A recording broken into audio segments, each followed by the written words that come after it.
കാക്കനാട് ഫ്ളാറ്റിലെ വെള്ളത്തിൽ കോളിഫോം ബാക്ടീരിയകളുടെ സാന്നിധ്യം കണ്ടെത്തി ആരോഗ്യവകുപ്പ്. പരിശോധനയ്ക്ക് അയച്ചതിൽ 3 സാമ്പിളുകളിലും കോളിഫോം ബാക്ടീരിയ സ്ഥിരീകരിച്ചു. മെഡിക്കൽ ഓഫീസർ ഫ്ളാറ്റ് അസോസിയേഷന് നോട്ടീസ് നൽകി. റിയ ബേബി വിവരങ്ങളുമായി ചേരുന്നുണ്ട്. റിയ, കോളിഫോം ബാക്ടീരിയയുടെ സാന്നിധ്യം കണ്ടെത്തിയിട്ടുണ്ട്. കാര്യം ഗുരുതരമാണ്. ഈ റിപ്പോർട്ട് വന്ന പശ്ചാത്തലത്തിൽ എങ്ങനെയായിരിക്കും മുന്നോട്ടുള്ള നടപടികൾ? കാക്കനാട് DLF ഫ്ളാറ്റിലെ സാമ്പിളുകളിൽ കോളിഫോം ബാക്ടീരിയയുടെ സാന്നിധ്യം കണ്ടെത്തിയിട്ടുണ്ട് എന്നതാണ് ആരോഗ്യവകുപ്പിന്റെ റിപ്പോർട്ടിൽ വ്യക്തമാക്കുന്നത്.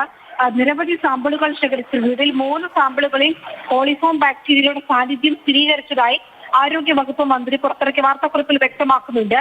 ഈ കുടിവെള്ള സ്രോതസ്സുകളായ ടാങ്കുകൾ, ബോർവെല്ലുകൾ, ഡൊമസ്റ്റിക് ടാപ്പുകൾ, കിണറുകൾ, ഈ ടാങ്കറിൽ വെള്ളം സപ്ലൈ ചെയ്യുന്ന അതിന്റെ സോഴ്സ്, അങ്ങനെ പലയിടങ്ങളിൽ നിന്നായി 46 സാമ്പിളുകളാണ് ശേഖരിച്ചത്. ഇതിൽ 19 സാമ്പിളുകളിലെ പ്രാഥമിക റിപ്പോർട്ട് ലഭിച്ചതിൽ പലതിലും ബാക്ടീരിയയുടെ സാന്നിധ്യം കണ്ടെത്തുന്നുണ്ട് എന്നതും ഗുരുതരമായി കാണുന്നു. അതായത് മോശം വെള്ളമാണ് അവിടെ ഉണ്ടായിരുന്നത് എന്നതാണ് ആരോഗ്യവകുപ്പിന്റെ പ്രാഥമിക നിഗമനം.